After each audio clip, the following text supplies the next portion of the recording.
Mga Lodi, don't skip ads po tayo. Maraming salamat sa patuloy ninyong pagsuporta. Paki-like and share naman dyan mga Lodi. At sa mga gustong mag-donate sa ating GCash or regular na load, mag-comment lang po tayo. Para patuloy tayong makapag-upload ng mga bagong kabanata. Marami pong salamat. Subaybayan natin ang kwento ng isang kabataang nangarap para sa kanyang mga mahal sa buhay. Mula sa pinakamahina tungo sa pinakamalakas. Alamin natin ang kwento ng kanyang buhay. Kabanata 2141 hanggang Kabanata 2150. Kabanata 2141. Suppress Evil. Ito ang pinakamabuti at pinakamasamang Geno art na dapat ituro. Kinunot ng leader ng Skypath Garden ang kanyang mga mata at tumingin sa training ground. Leader, bakit mo nasabi iyan? Tanong ni White Reel. Ngumiti ang leader at nagsabi, ang Suppress Evil ay mahirap. Maraming kahulugan ang matututunan mula sa 30 milyong salita na nasa teksto nito. Madaling tumagal ng isang taon para ipaliwanag ang isang talata lamang. Maraming taong nagsanay nito ang maaaring magturo nito, ngunit mahirap dahil sa lawak ng teknik. Ang pag-uusap tungkol sa isang talata ay halos hindi nakakatulong sa sinuman, kaya malamang na hindi gaanong matututo ang mga estudyante. Pagkatapos ng pag-post, nagpatuloy siya sa pagsasabi, ang pareho ay totoo sa Four Seasons Duke mula sa Rui Beast. Itinuturo niya ang Suppress Evil, at natututo na niya ito sa loob ng maraming siglo. At kahit na may lahat ng talento na iyon, nagawa lamang niyang maabot ang ika-8 baitang nito. Ang leader ng Sky Palace ay nagawang matupad ang lahat ng 11 baitang, ngunit siya lamang ang nakagawa nito. Siya lang ang nakagawa noon. Wala pang iba, tanong ni White Reel.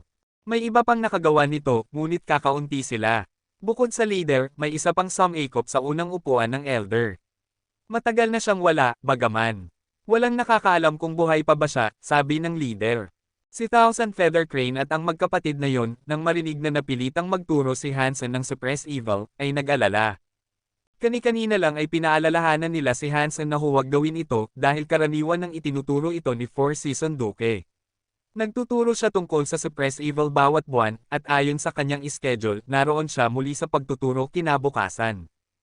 Kung ang pagsasalita ni Hansen tungkol sa Suppress Evil ay kakilakilabot, kung gayon kinabukasan, kapag itinuro ito ni Four Seasons Duke, hayagang ipahahayag ng mga tao na mas mahusay ang Duke. Hindi ito magdudulot ng malaking pinsala sa reputasyon ni Hansen sa pangmatagalan, ngunit magmumukha pa rin itong masama. Ngunit kung si Hansen ay gumawa ng sapat na mahusay upang mapahiya si Four Seasons Duke, hindi rin iyon magiging maganda. Masama ang manginsulto sa isang Duke. Kaya, hindi mahalaga kung ituturo niya ang Suppress Evil na may mataas na kasanayan o mababang kasanayan. Siya ay mapapahamak, alinmang paraan. Iyon ang dahilan kung bakit nila malinaw na sinabihan si Hansen na iwasan ang pagtuturo ng Suppress Evil. Ngayon na sina Eugene at Lone Bambo ay nagpahayag na partikular na humiling nito, si Hansen ay walang magawa kundi sumunod. Hindi na inabala ni Hansen ang pag-aalala tungkol dito. Hindi niya alam kung ano pa ang maituturo niya, at nakapaghanda na siya ng kaunti sa Suppress Evil. Kaya, walang pakialam, itutuloy niya na lang iyon. Ang Suppress Evil na natutunan ni Hansen ay naiiba sa mga turo na natatanggap ng karaniwang estudyante dito. Ang mga ordinaryong estudyante ay kinakailangang maabot ang King Class bago mabigyan ng access sa Hidden Path Cave at maobserbahan ang 72 Gene Kill Spells. Bago iyon, ang kanilang mga turo ay nasa mga pahina ng mga libro lamang. Ngunit naobserbahan na ni Hansen ang 72 Gene Skill Spells, at sa pamamagitan ng pagsunod sa mga iyon, natutunan niya ito ng may malaking kasanayan. Kaya, naitatag na ni Hansen ang mga batayan at nagpatuloy. Dahil ang kanyang mga tagapakinig ay nag-aral ng kasanayan sa isang radikal na naiibang paraan, ang kanilang mga opinyon sa mga turo ay maaaring magkaiba. Hindi naman pinaplano ni Hansen na magturo sa isang maginoo na paraan. Mayroon siyang ibang paraan upang gawin ito. Kung ang lahat ay gustong marinig ang tungkol sa Suppress Evil, tatalakayin ko ito at ikukwento ko ang aking sariling mga karanasan. Ngayon, kakausapin ko kayong lahat tungkol sa Gold Star Punch, isa sa 72 Suppress Evil Punches, sabi ni Hansen. Kuya Hansen, ano ang Suppress Evil Punch? Wala kaming nakitang ganoon sa aming pag-aaral ng Suppress Evil, tanong ni Eugene. Ang unang pangungusap ni Hansen ay nagparamdam ng pagkamausisa sa maraming tao. Ang Suppress Evil ay isang napakakomplikadong Geno art, at ang kapangyarihan nito ay napakanatatangi. Ang kapangyarihan na nagpapalakas dito ay nagmumula sa loob, ngunit hindi ito nauugnay sa pisikal na kakayahan ng iyong tunay na katawan. Sa pangkalahatan, ang Suppress Evil ay katulad sa ilang paraan sa mga Purple Eye Godlights. Ito ay isang espesyal na kapangyarihan na ginagamit ng nakapag-iisa, sa halip na pagsamahin sa isang uri ng pisikal na pagsuntok. Ngunit dahil pinag-aralan ni Hansen ang orihinal na Gene Kill spells, marami siyang nalalaman tungkol sa kung paano talaga magagamit ang kasanayan. Sa halip na guguli ng magpakailanman sa pag-uusap tungkol sa mga individual na elemento ng kasanayan, magsisimula si Hansen sa natapos na produkto, sa kasong ito, isang suntok. Pagkatapos, mababaligtad ng mga estudyante ang kanilang pag-unawa sa kasanayan mula sa mga damdaming ibinigay sa kanila ng natapos na produkto. Ang ibang mga guro ay maaaring maglaan ng oras upang magturo tungkol sa mga detalye, naisip ni Hansen. Hindi niya gagawin iyon. Pag-uusapan niya ang isang simpleng suntok na nagmula sa orihinal na Gene Kill spells. At sa pamamagitan ng suntok na iyon, matututo ang mga estudyante tungkol sa teknik sa malaking lawak. Ang mga normal na tao ay hindi maiintindihan ito, ngunit kung pagsasanayin nila ang kasanayan at maunawaan ang pakiramdam ng suntok, mauunawaan nila ang kahulugan ng orihinal na Gene Kill spells. Ang pagsasanay ay gumagawa ng perpekto, gawin ang isang bagay ng paulit-ulit, at siguradong gagaling ka. Lubos na pamilyar si Hansen sa simpleng pamamaraang ito. Ngunit ang pagiging simple ay hindi nangangahulugang ito ay isang masamang paraan. Ang mga ordinaryong estudyante ay hindi katulad ni Four Seasons Duke na mayroong lahat ng oras sa mundo upang matuto tungkol sa Suppress Evil. Kung gusto nilang matutunan ito ng maayos, ang paraan ni Four Seasons Duke ay maaaring tumagal ng kanilang buong buhay. Kaya, ang simpleng paraan ni Hansen ay para sa mga estudyanteng walang gaanong oras upang matuto ng Suppress Evil. Kung ang mga estudyante ay gustong matuto ng Suppress Evil, ang pag-aaral ng Suppress Evil Punch ay magiging mabuti. Wala sa kanila ang nakakita ng orihinal na Gene Kill spell dati, ngunit kung pagsasanayin at saliksikin nila ito ng ganito, kung gayon ang buong proseso ay tiyak na mas mabilis. Ang tanging masamang bagay tungkol sa isang Suppress Evil Punch ay ang limitasyon na ipinataw ni Hansen mismo. Kahit na matutunan ng mga estudyante ang mga kasanayan pati na rin si Hansen, maaari lamang silang maging kasing husay ni Hansen. Hindi na sila makakapagpatuloy pa. Ngunit para sa karamihan ng mga ordinaryong tao, sapat na iyon. Ang Suppress Evil ni Hansen ay nasa ikawalong baitang. Kung mamaster nila ang suntok, magiging kapantay din sila ng ikawalong baitang ng Suppress Evil. Si Four Seasons Duke ay nagsanay ng Suppress Evil sa loob ng maraming siglo, at hindi rin siya nakapagpatuloy pa kaysa sa 8 baitang. Ang Suppress Evil Punch ay isang teknik sa pagsuntok na natutunan ko mula sa Suppress Evil. Ang Suppress Evil ay napakalaki upang ituro sa kabuuan nito, kaya tuturuan ko kayong lahat tungkol sa isang partikular na teknik. Umaasa ako na matutulungan nito ang lahat na mapaunlad ang kanilang mga pagsasanay sa Suppress Evil, sabi ni Hansen bilang panimula. Lahat ay interesado. Hindi pa nila narinig na pinag-uusapan ang Suppress Evil sa ganoong paraan. Para silang may chemistry lesson, at ang paksa ng araw ay mga suntok. Ang dalawang bagay ay hindi talaga gaanong may katuturan kapag pinagsama. Wala namang relasyon sa pagitan ng dalawa, ngunit nag-udyok pa rin ito ng maraming pagkamausisa. Kung walang mga tanong, tuturuan ko kayong lahat ng unang teknik. Ito ay pinangalan ng Gold Star Punch, at nagmula ito sa 72 Suppress Evil Punches. Tinuruan sila ni Hansen ng kanyang kasanayan sa pagsuntok. Ang kasanayang ito ay hindi partikular na mahirap. Para lang ito sa anumang kasanayan sa pagsuntok. Kinuha nito ang hugis ng orihinal na Gene Kill spells at iyon na iyon. Gayunpaman, mayroon itong malaking lalim. Upang mamaster ito, ang isang estudyante ay kailangang maunawaan ang orihinal na Gene Kill spell sa loob at labas. Gusto ni Hansen na magturo ng mga sword skills, ngunit maraming estudyante ng Sky Palace ang gumagamit ng mga espada kaya mayroong isang dagat na ng mga sword skills. Pinili niya ang mga suntok sa halip. Kabanata 2142. Pumunta si Four Seasons Duke sa training ground gaya ng kanyang karaniwang ginagawa. At doon, naghanda siyang simulan ng pagtuturo ng Suppress Evil. Ngunit matapos maghintay ng sandali upang magsimula, napansin niyang kakaunti lamang ang mga taong dumalo. Ikinunot nito ang kanyang noo. Bagamat ang training ground ay hindi karaniwang puno, ang mga upuan sa kanyang mga lectire ay karaniwang may 70% na puno. Pagkatapos ng lahat, maraming estudyante ang natuto ng Suppress Evil sa Sky Palace. At kapag nahirapan silang mapabuti ang kanilang kasanayan dito, marami ang darating upang marinig ang sasabihin ni Four Seasons Duke. Ito ang unang pagkakataon na naging ganito kawalang laman ang lugar. Luan, bakit kakaunti lang kayo ang dumating? Nasaan si Kuhaw? Tanong ni Four Seasons Duque, habang tinitingnan ang ilang estudyante. Mas nakatuon sina Luan at Kuhaw sa Suppress Evil kaysa sa iba. Lagi silang lumilitaw sa mga leksyon na ibinibigay ni Four Seasons Duque. Sila ay dumadalo sa leksyon ng ibang guro, nangangatog at may pag-aalinlangang nagsalita si Luan. Naiintindihan ko. At sa ilalim ng aling guro sila nag-aaral. Nakatuon si Four Seasons Duque sa Suppress Evil. Wala siyang pakialam sa iba pang bagay, kaya hindi niya gaanong pinapansin ang ibang mga instructor. Sila ay pumunta upang makinig kay Hansen, sagot ni Luan. Hansen, ano ang tinuturo niya? Tanong ni Four Seasons Duque na puno ng pagkamausisa. Kahit siya ay nakarinig na ng pangalan ni Hansen dati. Siya ay nagtuturo, nahihirapan si Luan na sabihin ang mga salita. Anong problema sa iyong bibig? Bakit ka nauutil? Ano ang tinuturo niya? Ikinunot ni Four Seasons Duque ang kanyang noo. Nagtuturo siya ng Suppress Evil, sa wakas ay sinabi ni Luan. Suppress Evil. Ang kunot ng noo ni Four Seasons Duque ay malalim. Ngunit pagkaraan ng isang sandali, bumalik na naman ang kanyang ekspresyon sa dati. Hindi pa gaanong katagal si Hansen sa Sky Palace. Kahit na sinimulan na niyang matuto ng Suppress Evil noong araw na dumating siya, walang paraan na makakamit niya ang marami dito. Kung ang mga estudyante ay nakikinig kay Hansen, napagpasyahan ni Four Seasons Duque na dahil lamang ito sa katanyagan ni Hansen. Siya ang pinakabagong estudyante. Matapos marinig ng mga estudyante ang isa o dalawang lecture mula kay Hansen, mabilis nilang makikilala kung alin sa dalawang guro ang mas mahusay sa Suppress Evil, at mag-aagawan silang bumalik. Sige, magsimula na tayo. Ngayon, pag-uusapan natin ang teorya ng Suppress Evil, sinimulan ni Four Seasons Duque ang kanyang leksyon. Naisip ni Four Seasons Duque na, pagkaraan ng ilang araw, mawawala ang pagiging bago at ang kanyang mga dating estudyante ay magsisimulang bumalik sa kanya. Ngunit pagkaraan pa ng ilang araw, ang mga estudyante ay hindi bumalik. Mas marami pa ang pumili na iwanan siya, sa katunayan. Bukod sa ilang estudyante na personal niyang sinanay, ang lahat ng iba pa ay wala na. Ngayon ay nagsimulang makaramdam ng pagkadismaya si Four Seasons Duque.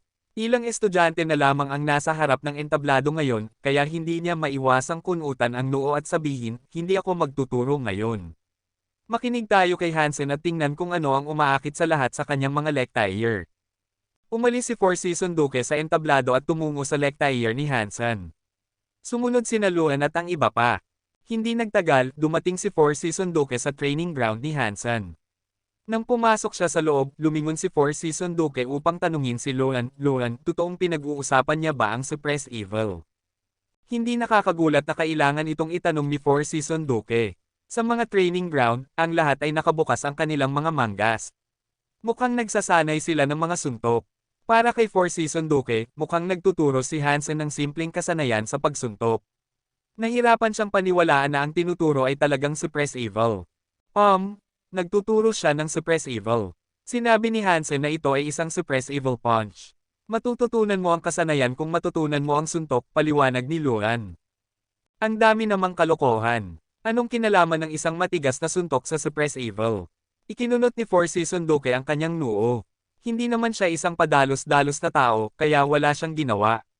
Plano niyang makinig kay Hansen at humanap ng mas matalinong paraan kung saan siya makakabawi. Sinaliksik at pinag-aralan ni Four Seasons Duque ang Suppress Evil sa loob ng maraming siglo. Siya ay isang napakamatyagang tao, kaya hindi siya gagawa ng anumang padalos-dalos o hanggal. Humanap siya ng lugar upang umupo, at naghintay siya doon upang makinig kay Hansen. Ang mga estudyanteng nagsasanay ng Suppress Evil ay alam kung sino si Four Seasons Duque. Nakita siyang naroon, nakaupo at nakikinig ng tahimik, alam nilang magiging kawili-wili ang mga bagay-bagay. Si Four Seasons Duque ay narito. Nako, si Hansen ay nasa problema na ngayon. May mangyayari kaya? Marahil ay wala. Maaaring magtalo sila, ngunit iyon na lang iyon. Para sabihin ko sa inyo, si Four Seasons Duque ay isang napakataas na antas na tao. Ngunit kung ako ay mag-aaral, ang pagsunod kay Hansen ay magiging mas madaling paraan. Oo, ang paraan ng pagtuturo ni Hansen ay isang sariwang hangin. Madaling matuto at gamitin. Tama ka. Matapos matuto ng Suppress Evil Punch mula sa kanya, nakikita ko ng malinaw ang mga bagay na dati ay wala akong pag-asa na maunawaan. Tahimik na nag-uusap ang mga estudyante sa isa't isa, ngunit dahil sa kapangyarihan ni Four Seasons Duque, narinig niya ang mga ito ng malinaw na parang kampana.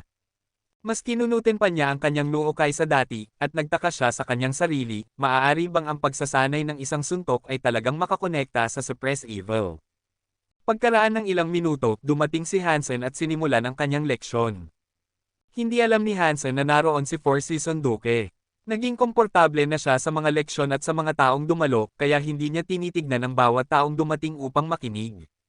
Pinayagan niya silang magtanong kapag natapos na ang leksyon. Ngayon, pag-uusapan natin ang Shong Star Punch mula sa 72 Suppress Evil Punches. Sinimulan ni Hansen ang leksyon sa pamamagitan ng pakikipag-usap sa halip na pagpapakita. Hindi yun dahil ito ay isang sikreto, walang saysay lang na magpakita ng maaga. Kailangan ng mga estudyante na pag-aralan ang pagpapatupad para sa kanilang mga sarili. Ipapakita lamang sila ni Hansen kung mahirapan sila. Ganoon ang sistema. Ang pagpapakita sa mga tao ng isang kasanayan sa pagsuntok, kapag hindi pa nila ito natutunan, ay walang saysay. Para silang nanonood ng palabas. Gusto ni Four Season Duke na makipagtalo kay Hansen sa sandaling simulan niyang mag-lecture, ngunit matapos makinig ang Duke ng ilang sandali, nanlaki ang kanyang mga mata. Ang kasanayan sa pagsuntok ni Hansen ay simple, ngunit may kahulugan ng Suppress Evil sa loob nito. Parang lahat ay may katuturan. Hindi pa bigla-bigla si Four Season Duke. Bago niya malaman ang anumang iba pa, nagpas siyang makinig na lamang siya. Sa mga sumunod na araw, dumalo si Four Season Duke sa bawat leksyon ni Hansen. Nang matapos ang lecture, umalis si Four Season Duke nang walang sinasabi. Iyon ay, hanggang sa huling araw ng mga leksyon ni Hansen. Ang ginawa lamang ni Hansen ay lumakad sa entablado, at bago pa siya magawa ang anumang bagay, tumayo si Four Season Duke. Nagulat ang lahat ng estudyante, alam nilang may mangyayari na sa wakas. Kabanata 2143. Sa nakalipas na ilang araw, kung saan dumalo si Four Season Duke sa mga lecture na ibinigay ni Hansen, pumili siya ng upuan na palapit ng palapit sa entablado sa bawat pagkakataon. At sa araw na ito, nakakuha siya ng upuan sa unahan. Nang tumayo siya, lahat ay lumingon upang tingnan siya. Si Thousand Feather Crane at ang magkapatid na yon ay labis na nag-alala, umaasa na walang masamang mangyayari. Napansin ni Hansen ang presensya ni Four Season Duke 2 araw bago ang paghaharap na ito, ngunit hindi niya binigyan ang lalaki ng kahit isang segundo na pansin. Ngunit ngayon na nakatayo si Four Season Duke, binigyan ni Hansen ang lalaki ng kanyang buong atensyon. Guru Hansen, nakinig ako sa iyong mga leksyon sa Suppress Evil Punches sa nakalipas na ilang araw. At dapat kong aminin, marami akong natutunan. Gayunpaman, mayroon akong mga tanong tungkol sa iyong mga teknik. Marahil ay maaari mong gawin ang isang suntok para sa akin, at pagkatapos ay sagutin ang ilang mga tanong na mayroon ako. Nagsalita si Four Season Duke na may kumpletong pagiging taos-puso. Pagkatapos noon, maraming estudyante ang tila nagyelo sa kanilang kinatatayuan. Tinitigil ni Thousand Feather Crane at ng magkapatid na yun si Four Season Duke na parang nakakita lang sila ng multo. Ngunit hindi siya pinaglalaroan ni Four Season Duke. Batay sa paraan ng pagtawag niya kay Hansen na Guru Hansen, hindi siya nagpapanggap na humanga kay Hansen. Nagsalita siya bilang isang guro sa isang kapantay. Dahil sa ranggo ni Four Season Duke, ang katotohanan na tinukoy niya si Hansen bilang isang guro ay isang selyo ng kanyang pag-aproba.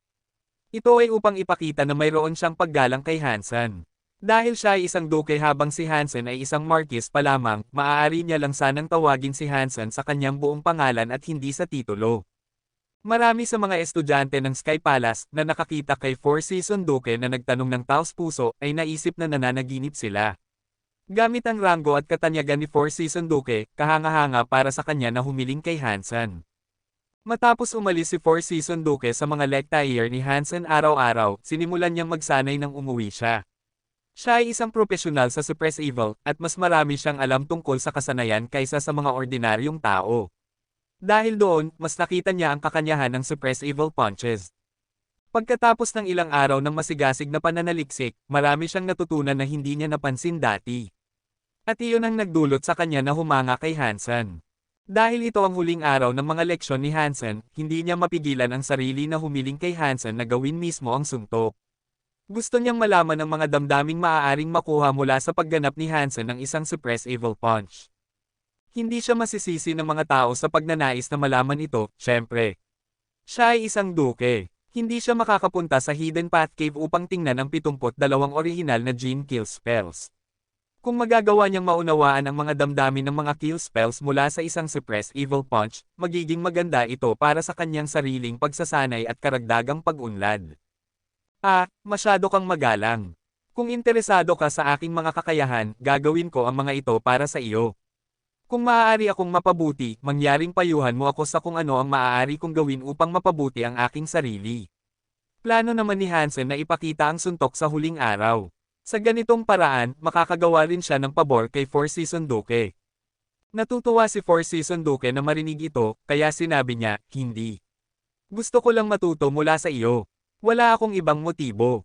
Wala nang sinabi si Hansen. Tumango lang siya. Umakyat siya sa entablado at nagsabi, sa 10 araw, 6 na suntok ang tinuro ko. Ngayon, ipapakita ko ang mga ito sa inyo. Mangyaring obserbahan. Marahil ay makakatulong ang mga ito sa inyo. Pagkatapos noon, sinimulan ni Hansen ang paggawa ng Ghost Star Punch. Pagkatapos, isa-isa niyang ginawa ang mga kasanayan. Natutunan ni Hansen ang 72 Suppress Evil Punches kasunod ng 72 orihinal na Gene Kill Spells. Ang bawat suntok ay may kahulugan ng isang kill spell. Habang ginagawa ni Hansen ang 6 na ipinangako niya, parang nabuhay ang kill spell. Ang hangin ng pagpatay ay nagdulot ng nakakatakot na panginginig sa mga tao. Ang pakiramdam na iyon ay nakagambala sa kanilang isipan. Tuwing sumusuntok si Hansen, para siyang isang hayop na sumisira sa isang ilog. Ang isang kasanayan ay may isang kahulugan. Ipinakita ni Hansen ang 6 na kasanayan sa pagsuntok sa kanila. Para itong 6 na nakakatakot na hayop na nagsisikap na sugpuin ang mismong lupa. Sa mga mata ng mga tao, si Hansen ay hindi na isang tao. Siya ay 6 na ligaw na hayop. Ang mga estudyante ng Sky Palace ay kinakabahan sa sobrang kilig nang matapos siya. Si Four Season Duke ay mukhang lasing, sapagkat nang matapos ni Hansen ang kanyang pagtatanghal, si Four Season Duke ay tuluyang nagyelo sa kanyang kinatatayuan. Para siyang nalunod sa mga damdamin ng mga teknik sa pagsuntok.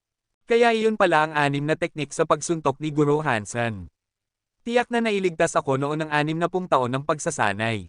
Swerte ako. Yumuko si Four Season Duke sa harap ni Hansen. Four Season Duke, masyado kang mabait. Yumuko rin si Hansen. Pagkatapos noon, ang Suppress Evil Punch ay sumikat sa buong Sky Palace. Dinala ito sa Sky Path Garden, at binago. Mabilis itong naging isa sa mga kailangang kasanayan ng Sky Palace. Ang reputasyon ni Hansen ay mas kumikinang pa kaysa dati. At dahil nilikha niya ang Suppress Evil Punch, siya ay ginantimpalaan ng malaki. Pagkatapos noon, regular na bumibisita si Four Season Duke sa Jade Island upang magsanay ng Suppress Evil kasama si Hansen. Tinuruan siya ni Hansen ng 72 Suppress Evil Punches, at natutunan din ni Hansen ang maraming bagay tungkol sa Suppress Evil mula kay Four Season Duke. Ang Suppress Evil Punch ni Hansen ay isang napaka-epektibong paraan. Pinayagan nito ang mga estudyante na matuto ng Suppress Evil ng mabilis, ngunit kung ang isang tao ay gustong ma-master ang kasanayan, kakailanganin nila ang karanasan ng isang taong tulad ni Four Season Duke. Marami siyang natutunan kay Four Season Duke, at humanga talaga siya sa lalaki. Ito ay isang guro na gumawa ng tunay na pananaliksik sa mahirap na paraan. Tunay siyang karapat-dapat sa lahat ng paggalang na iyon. Hinangaan din ni Four Season Duke ang Suppress Evil Punch ni Hansen. Tuwing nagtuturo siya ng Suppress Evil, sinimulan niyang gamitin ang Suppress Evil Punches upang mapaunawaan ng kanyang mga estudyante ang mga bagay ng mas madali. May ginagawa ba si Hansen na nakakabagot o pangkaraniwan? Kamangha-manghang lahat ng ginagawa niya. Nang sabihin ito ng leader ng Sky Palace, ngumiti siya. Ang mga hari lamang ang makakapasok sa Hidden Path Cave. Kapag banibisita ang 72 orihinal na Gene Kill Spells, maaari silang maging kalahating Diyos. Walang interesado dito pagkatapos nito, at kung mab-aigo sila, hindi rin nila magagawa ang 72 kasanayan sa pagsuntok pati na rin si Hansen. Si Hansen lamang ang makakagawa ng ginagawa niya. Ginawa niya mas madaling matuto ang Suppress Evil, bagaman. Hindi na kailangang gugulin ng mga estudyante ang maraming oras sa pag-aaral nito. Habang maaari itong ituring na pag-iwas sa problema, hindi maikikaila na ito ay isang magandang paraan. Nagpatuloy ang babaeng nakamaskara, at narinig ko na nang makita ni Lone Bambo ang Suppress Evil Punch ni Hansen, humiling siya ng kanyang sariling pagbisita sa Hidden Path Cave. Nakakagulat iyon. Tumango ang leader ng Sky Palace, at sinabi niya, nandoon na si Lone Bambo ng kalahating buwan. Hindi siya babalik sa loob ng isa pang taon, inaakala ko. Ngunit may problema sa Metal World. Ang babaeng nakamaskara ay may mapait na ngiti. Kung alam namin na malapit na kaming matuklasan ang Metal World, hindi namin papayagan si Lone Bambo na pumasok pa. Ngayon na nakatoon siya sa kuweba, hindi angkop na guluhin siya at ipadala sa Metal World. Hindi ako makakaisip ng isang Marquis bukod kay Lone Bambo na makakagawa ng gawaing ito para sa atin, sabi ng leader ng Sky Palace. Tumawa ang babaeng nakamaskara at nagsabi kung si Hansen ang dahilan kung bakit pumasok si Lone Bambo sa Hidden Path Cave, kung gayon si Hansen ang dapat gumawa ng dapat gawin ni Lone Bambo. Dapat natin siyang ipadala sa Metal World. Hindi yun magandang ideya. Hindi pa siya Marquis, sabi ng leader ng Sky Palace na umiiling. At gayon pa man ay pinatay pa niya si Dragon 9. Magagamit mo siya bilang isang Marquis. At kailangan niya ng mga resources. Ito ay isang perpektong pagkakataon. Tumawa ulit ang babaeng nakamaskara. Kabanata 2144. Naisip ni Hansen na magkakaroon siya ng ilang araw na bakante para sa kanyang sarili, ngunit di nagtagal matapos ang kanyang mga lectire, tinawag siya ng mga elder. Doon, inatasan siyang manguna sa isang pangkat patungo sa isang bagong natuklasang Xenogeneic space. Inutusan siyang tuklasin ang espasyo at kung maaari, bumalik na may mga resources at materyales. Dahil ang Xenogeneic space ay nagpapahintulot lamang sa mga Marquis na makapasok, si Lone Bambo ang inilaan na manguna sa task force doon. Ngunit ngayon, nagsasanay siya sa loob ng Hidden Path Cave. Bilang resulta, ang mga elder ay nakakita ng angkop na ibigay ang trabaho kay Hansen. Binigyan si Hansen ng isang simpleng paglalarawan ng Xenogeneic space na tinawag na Metal World. Gayunpaman, ito ay pansamantalang pangalan lamang para sa lokasyon. Nalaman niya na higit sa isang grupo ang nakadiscover na nito, bagaman may mga ibang grupo na naroon na, sinusuri ang lugar. Ang Sky Palace ay isang hakbang sa likuran. Batay sa kanyang nalaman, may mga grupo mula sa Dragon, Demon, Destroyed, at maging sa Buddha doon. Lahat sila ay nasa Metal World, at ngayon na sumali na ang Sky Palace sa paggalugad, tiyak na magiging masalimuot ang sitwasyon. Wala gaanong oras si Hansen para maghanda bago ipadala dahil pinangunahan siya ng isang elder ng Sky Palace. Sinamahan din siya ng 100 estudyanteng Marquis ng Sky Palace. Ang paglalakbay sa Metal World ay inorganisa ng mga elder. Ang mga Marquis ay inutusan na sundin ang mga utos ni Hansen pagkatapos nilang makapasok sa Metal World, kaya ang kanilang mga buhay ay nasa kanyang mga kamay. Bagamat si Hansen ay isang Earl lamang, ang awtoridad ng Sky Palace ay lubos na iginagalang sa mga miyembro nito. At ang reputasyon ni Hansen ay makapangyarihan. Walang tumutol sa posisyon ni Hansen bilang kanilang leader.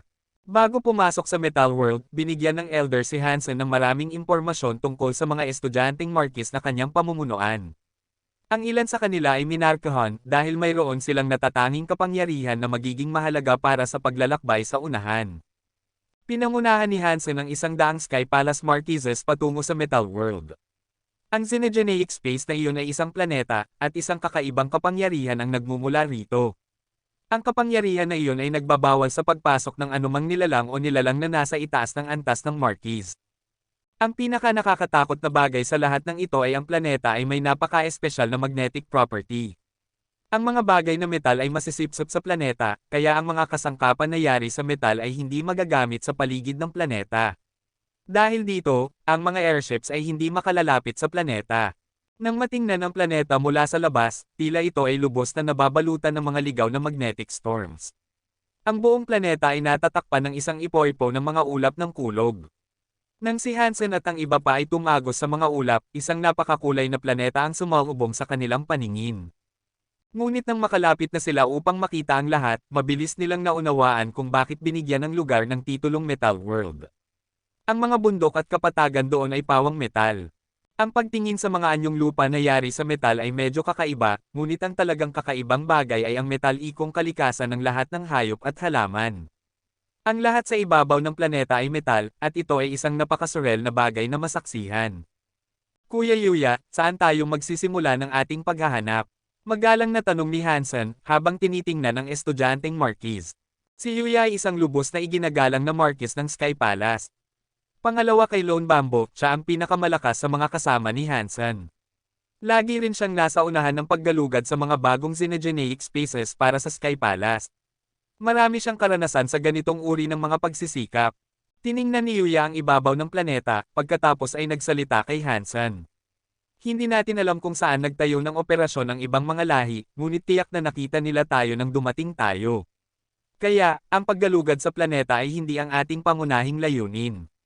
Ang paghahanap sa ibang mga lahi o paghahanap ng ligtas na lugar upang magtayo ng lugar ng pahinga ang dapat nating unahin. Kuya Yuya, tama ka. Naging pabaya ako. Saan tayo dapat magkampo? Ano sa palagay mo ang magiging pinakaligtas na lugar para sa atin? Tanong ni Hansen.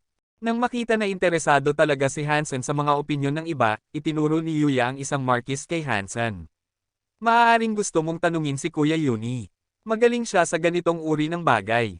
Kuya Yuni, pakisabi. Alam ni Hansen na ang mga bagay na ito ay dapat na hawakan ng mga propesyonal.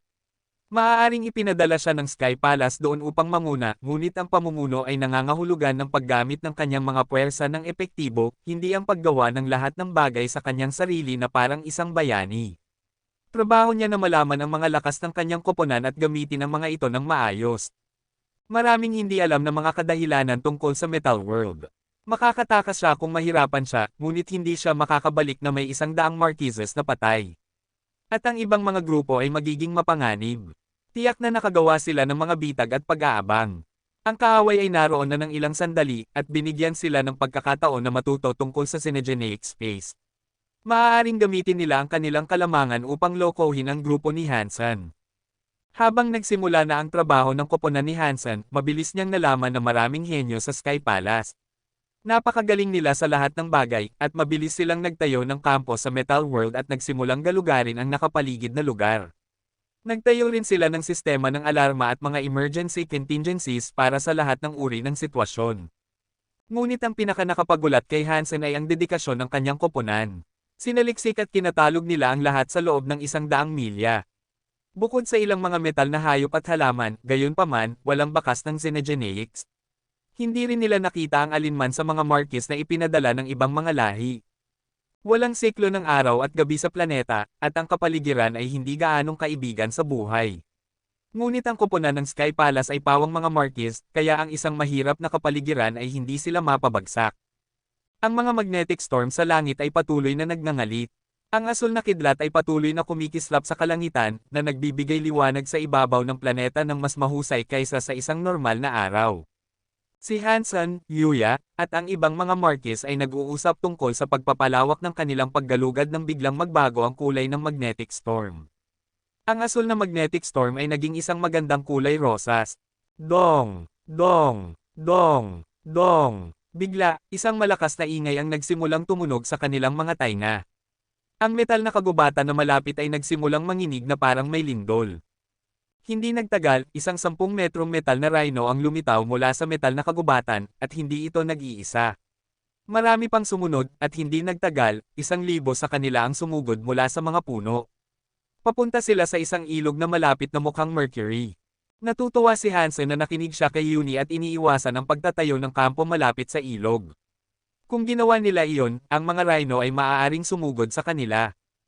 Ang mga metal na rhinos na iyon ay mukhang makapangyarihan. Hindi matukoy ng koponan kung gaano kalakas ang mga nilalang, ngunit sa hindi kilalang lupang iyon, ang pakikipaglaban sa kanila ay hindi mukhang isang magandang ideya. Tinitingnan ni Yuni ang mga metal na rhino nang sabihin niya, para silang mga buhay na tipak ng metal. Hinahatulan ng kanilang life force, maaari kong tansyahin na sila ay hindi bababa sa markis ang lakas. Hindi ko alam kung sila ay mga Xenogeneics, ngunit mukhang hindi sila masyadong matalino. Kakaiba. Hindi natin sila nakita sa alinman sa ating mga paggalugad. Saan sila nanggaling? Si White Reel, na sumama rin sa paglalakbay, ay nagkunot ng noo sa pagkalito. Kabanata 2145. Ang grupo ng mga metal na rhino ay lumipat sa pampang ng ilog. Sa huli ay naglakad sila papasok sa sapa at nagsimulang maglaro sa tubig na mukhang Mercury. Mayroon silang malalaki at malalapad na katawan na yari sa metal. Mukhang yari sila sa magaspang, mapurol na bakal, at ang kanilang mga katawan ay isang matinding kaibahan sa kumikinang na pilak na ilog. Hindi alam ni Hansen kung ano ang pilak na likido sa ilog, ngunit tiyak na hindi ito tubig. Malaya namang iniinom ng mga metal na rhino ang pilak na likido, kaya may maliit na posibilidad na ang likido ay hindi nakakapinsala. Habang umiinom at naglalaro ang mga rhino, isang umuugong na ingay ang nagsimula sa kagubatan. Marami pang metal na nilalang ang bumaba mula sa mga bundok at lumitaw mula sa mga kagubatan. Lahat sila ay dumiretso sa ilog at nang makarating sila doon, nagsimula silang uminom mula rito. May mga metal na ahas na dapat ay may haba na hindi bababa sa 100 metro. May mga pilak na leon at centipede na may tila walang katapusang bilang ng mga paa. Mayroong malawak na iba't ibang mga metal na nilalang, lahat ay papunta sa ilog na may hindi maubusang uhaw. Ang mga metal na nilalang ay mukhang napaka nakakatakot. Sa unang tingin, mukhang mga halimaw na duke o kahit king class. Ngunit sa ilang kadahilanan, parang walang puot sa pagitan ng iba't ibang nilalang. Maraming mababang antas na metal na nilalang ang lumapit upang uminom ng pilak na likido kasama ang mga mas makapangyarihan. Ang mga metal na nilalang ay mukhang napakapalakaibigan, sabi ni Whiterill na puno ng pagkamausisa. Marahil ay hindi. Tinawag ni Yuya ang isang xenogeneic na parang kalapati. Lumabas ito mula sa kanyang manggas at lumipad patungo sa ilog. Ang ibon na xenogeneic ay hindi isang nilalang na katutubo sa Metal World. Isang bronze na katawan ang biglang sumulpot sa kalangitan. Ang nilalang ay may hugis na parang dragonflies, ngunit ito ay yari sa bronze. Ang katawan nito ay hindi bababa sa 5 metro ang haba, at ang mga nakaumbok nitong mata at mandibles ay nagparamdam sa ito ng kakilakilabot. Lumipad ang bronze na katawan sa ilog, at kinuha nito ang ibon na xenogeneic na pinakawalan ni Yuya. Nilunok nito ang ibon na may ilang segundo lamang ng pagnguya, balahibo at lahat. Lahat ay nagyelo, at naramdaman ni Yuya na kailangang magsalita, mukhang pala kaibigan lamang sila sa ibang mga nilalang na katutubo sa Metal World. Ang mga tagalabas ay hindi nakakatanggap ng parehong pagtrato. Tumanggo si Hansen. Ngayon, kinangaan niya talaga si Yuni. Ang mga nilalang ay tumawid sa mga bundok at tumawid sa mga kagubatan upang makarating doon mula sa lahat ng panig, ngunit ang maliit na lugar na pinili ni Yuni para sa kampo ay walang mga nilalang. Kahit na ang mga nilalang ay lumapit sa kanilang ligtas na lugar, maaari silang bumalik sa kanilang kuweba at manatiling nakatago. Walang makakahanap sa kanila doon. Ito ay isang matibay na lugar upang magtayo ng kampo. Dahil sa napakaraming makapangyarihang metal na nilalang na malapit, nagtayo si Hansen ng route ng mga shift para sa mga lalaki upang bantayan ang mga nilalang na iyon. Sa ngayon, walang sino man ang dapat maglakbay. 10 oras ang lumipas, ang ilan sa mga metal na nilalang ay nasa ilog pa rin. Ang mga hayop ay patuloy na parot-par ito. Mukhang ito ay maaaring ang tanging ilog sa planeta, at bilang resulta, lahat ay darating upang uminom mula rito. Kapitan Hansen, halika at tingnan mo ito. Nagpapahinga si Hansen nang biglang tawagin siya ni Yuya. Bumangon si Hansen at sumunod kay Yuya sa bibig ng kuweba at maingat na sumilip sa labas. Ang mga metal na nilalang na malapit sa ilog ay nagsisimulang makaramdam ng nerbiyos. Nagsimula silang lumayo sa likido, kitang-kita ang takot sa isang bagay. Naghintay at nanood si Hansen ng ilang sandali, hanggang sa wakas, isang puting metal na hayop ang lumapit sa ilog. Tuwing nakikita ito ng ibang mga nilalang na papalapit, iniiwasan nila ito. Walang gustong hamarang sa daan nito. Pinagmasdan ni Hansen ang puting metal na hayop. Hindi ito mukhang napakalaki, marahil mga 2 metro ang haba. Ngunit ito ay puti at mukhang mammoth. Ang metal na mammoth na iyon ay pumasok mismo sa ilog at nagsimulang sumipsip ng pilak na likido gamit ang nguso nito. Tinitiyak ng ibang mga metal na nilalang na lumayo sa mammoth, lahat sila ay nagbabantay sa hayop. Mukhang hindi nila kayang uminom ng likido habang umiinom ang mammoth. Naghintay sila hanggang sa masiyahan ang mammoth at umalis sa lugar. Nang wala na ito, ang mga karaniwang metal na nilalang ay bumalik sa ilog at nagpatuloy sa pag-inom. Nang makita ang mammoth na bumalik sa metal na kagubatan, nagtinginan sina Hansen at Yuya at bumantong hininga. Nang lumitaw ang mammoth, hindi nila kayang huminga. Ang huling bagay na gusto nila ay ang mahanap sila ng bagay na iyon. Ang mammoth ay napakamakapangyarihan. Ang isang marquis ay hindi makakaya ang ganoong halimaw. Mukhang hindi maganda ang ating sitwasyon. Ang mga marquis lamang ang makakapasok sa lugar na ito, at gayon pa man ang ilan sa mga nilalang dito ay king class. Isang pagkakamali ay maaaring magdulot ng pagkamatay nating lahat, sabi ni Yuya. Tumanggo si Yuni at nagsabi, ang mga mula sa ibang mga lahi ay maaaring nagtatago rin. Maaari tayong maghintay sa ngayon, ngunit mukhang ang mga metal na nilalang ay lumilitaw lamang kapag ang langit ay naging kulay rosas. Marahil kapag ang magnetic storm ay bumalik sa asol, ang mga nilalang ay mawawala na naman. Naisip ni Hansen at ng iba pa na may katuturan iyon. Walang dahilan din para madaliin ang kanilang operasyon. Kailangan nilang maglaan ng oras at alamin muna ang mga bagay-bagay. Nagtayo sila ng isang serye ng mga shift para sa pagbabantay sa ilog. Sa paglipas ng panahon, maraming iba't ibang uri ng metal na nilalang ang dumating upang uminom mula sa ilog. May iba pang nakakatakot na mga bagay tulad ng mammoth na medyo nakakabahala para sa kupunan ni Hansen. Pagkaraan ng 80 oras, ang daloy ng mga metal na nilalang na bumibisita sa ilog ay nagsimulang bumagal. At hindi nagtagal, ang pink na magnetic storm ay nagsimulang magbago. Isang oras ang lumipas, ang kidlat na kumikislap sa kalangitan ay bumalik sa asul. Mukhang normal na naman ang mga bagay-bagay. Sa wakas, napagpasyahan ng mga Marquis na walang mga metal na nilalang na darating sa ilog. Nagpadala si Hansen ng ilang tracker upang galugarin ang lugar. Ang mga resulta ay inaasahan, ngunit nagulat pa rin sila. Ang mga metal na nilalang na lumitaw malapit sa ilog ay wala na ngayon. Para silang nawala na lamang. Nako, naging invisible ba sila? O nagtatago lang sila sa isang lugar sa ilalim ng lupa? Tanong ni Whiterill na may kakaibang tingin. Hindi nagsalita si Yuya. Lahat sila ay malalim ang iniisip. Ang Metal World ay kakaiba, at hindi sila makakapagtapos ng maraming conclusion hanggang sa matuto sila ng marami pa. Habang nag-iisip sina Hansen at ang iba pa, may isang lumapit sa kanila mula sa direksyon ng bundok. Nang makarating siya sa perimeter na itinayo nila, tinawag niya sila. Ako si Khan ng Demon. Ang inyong grupo ba ay mula sa Sky Palace? Maingat na tumingin si Hansen sa paligid, ngunit ang tanging taong nakikita niya ay si Khan. Lumapit siya upang kausapin ang kriminal, dala si Yuya. Khan, ano ang ginagawa mo rito? Ikaw ang leader ng pangkat na ito, Hansen.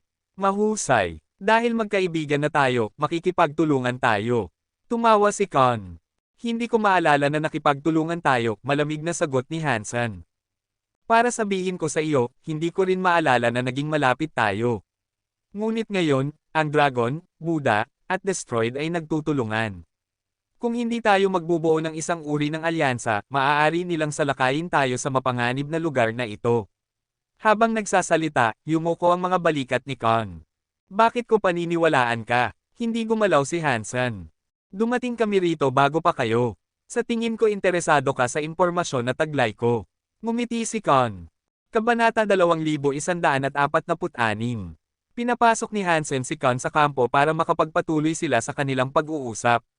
Nagsalita si Khan ng walang panimula. Maaaring hindi mo ako paniwalaan kapag sinabi ko sa iyo ito, ngunit lahat tayo ay nakulong sa mundong ito. Ano ang ibig mong sabihin? Tanong ni Hansen na nakakunot ang noo. Well, simula nang makapasok ka sa Metal World, sinubukan mo bang makipag-ugnayan sa sinuman sa labas nito? Sabi ni Khan. Nagtinginan sina Hansen at Yuya. Pagkatapos, tumingin sila pabalik kay Khan nang hindi sumasagot.